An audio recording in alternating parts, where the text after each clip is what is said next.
Hello, my name is Naomi Rouleau, and welcome to this episode of The Blastlight.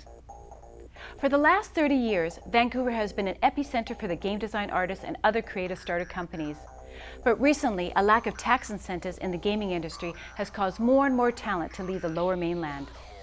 To find out why this has been happening, we took a trip to Victory Square Games, a new startup company, and chatted with its young entrepreneur, Sam Chandola. A few years ago, Vancouver used to be a big gaming hotspot in North America.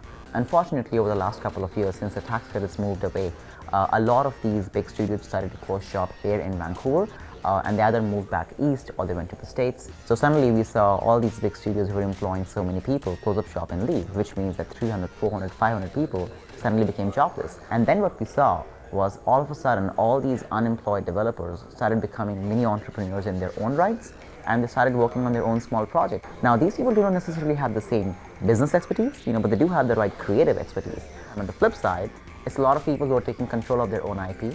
It's a lot of people who are trying to become entrepreneurs, and it's a lot of people who say, you know what, we don't need a big mothership to kind of support us. And that fosters an ecosystem right there. And suddenly from level 1, we just reached level 2.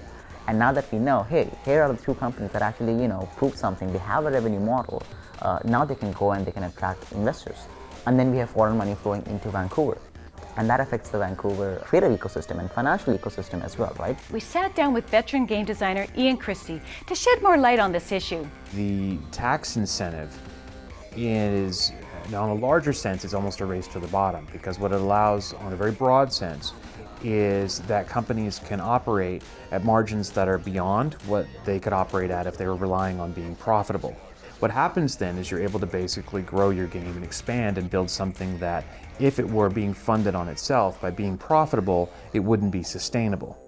Unfortunately, the lack of incentives promotes a more single-minded environment. No one's calling a place home. They're just basically going project to project.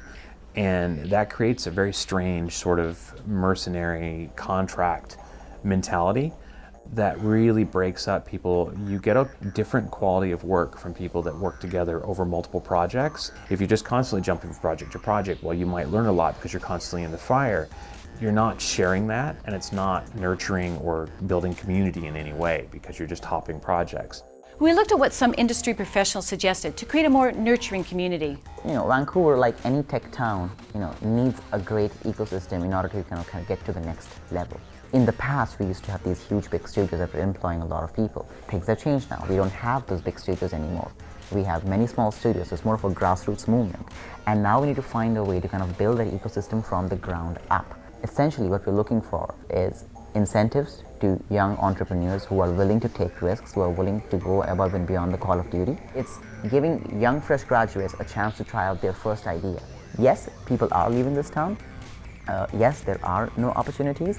But that's when, young people and young entrepreneurs need to turn from opportunity seekers to opportunity creators for two reasons. A, there are not enough opportunities in Vancouver to begin with.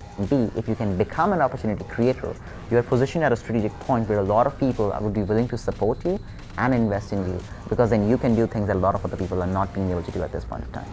This creates a solution for the challenges and constant changes facing the industry right now.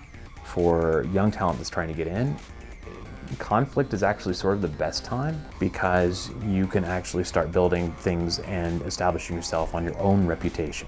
I hope we sparked your curiosity about this creative brain drain. To find out more about this important issue, please visit savebcfilm.ca. I'm Naomi Rouleau, and thank you for watching this episode of The Blastlight.